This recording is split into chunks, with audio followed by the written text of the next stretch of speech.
မင်္ဂလာပါကျွန်တော်အခုပြပေးမယ့် drill လေးကတော့ကျွန်တော်တို့ကဒီ lock လုပ်တော့ spine angle knee hip အဲ့အတွဲလိုက်ကလေးကိုကျွန်တော် lock လုပ်တာဆိုတော့ lock လုပ်တာမှာကတော့ဒီ swing ကိုချောချောမွေ့မွေ့လွှဲနိုင်အောင်လေ့ကျင့်တာပေါ့နော်လေ့ကျင့်တဲ့အခါမှာကျွန်တော်တို့ကဒီဘက်ချီရှေ့တိုးတယ်ညာချီဒဲနောက်ဆုပ်လိုက်တယ်ဟုတ်လားပြီးရင်ချိန်ထားမယ်ချိန်ထားပြီးညာချီကိုလှုပ်ပေးလိုက်ပြီးရင်ရိုက်မယ်ဆိုတော့လူရိမ့်မရိမ့်ကြည့်မယ်ဟုတ်လားသူက less power သူကဝင်ရိုးပေါ်ကနေပခုံးနဲ့လက်မောင်းလက်ကောက်ကိုအလုပ်လုပ်တာကိုအနှေးနဲ့ကျင့်ရတယ်ဆိုတော့အဲ့မှာကျွန်တော်တို့ဘာတွေ့ရမလဲဆိုလို့ရှိရင်အဲ့ drill လေးကလူငိမ်မှခါလည်းငိမ်ရမယ်ဟုတ်လားကျွန်တော်ရဲ့ဒီ joint တွေလည်းမှန်ရမယ်ဟုတ်ပြီ1 2ဟုတ်လား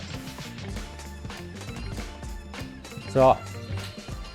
shoulder နဲ့ arm wrist ကအတူတူအလုပ်လုပ်သွားတွေ့ရတယ်ဆိုတော့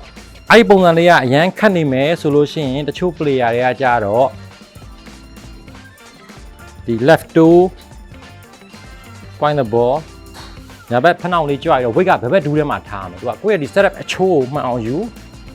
weight အားလုံးဒီဘယ်ဘက်ဒူးပေါ်မှာအကုန်ရောက်သွားလိမ့်မယ်ပြီးရင်အဲ့ဒါလေးကိုမှန်လေးရိုက်ကြည့်မယ်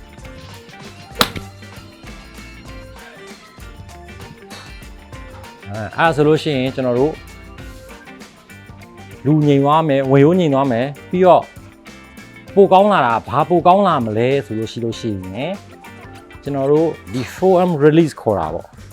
ဒီ angle လေးပေါ်လာလေအဲ့ဒါလေးရပြီဆိုလို့ရှိရင် swing ကကျွန်တော်တို့ချောချောမွေ့မွေ့နဲ့ရိုက်လို့ရတဲ့ sense ပေါ်လာပြီရိုက်ရဲသွားပြီဆိုတော့ဒီ drill လေးကflamingo ခြေတစ်ချောင်းထောက်ထားတဲ့ဟာရှိတယ်ခြေပြားထောက်ထားတဲ့ဟာရှိတယ်နှစ်ခုလုံးကအတူတူပဲကျင်းလို့ရတယ်ဒါပေမဲ့ဘာဖြစ်လဲဆိုလို့ရှိရင်ကျွန်တော်တို့ကဒီ weight ထားတာလေးနဲ့ခါထိန်းတာလေးကအရေးကြီးတယ်ဆိုတော့အဲ့ဒါလေးကိုသတိထားပြီးတော့လေ့ကျင့်ပေးပါ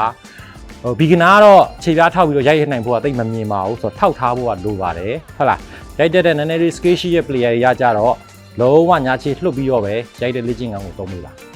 ကျေးဇူးတင်ပါတယ်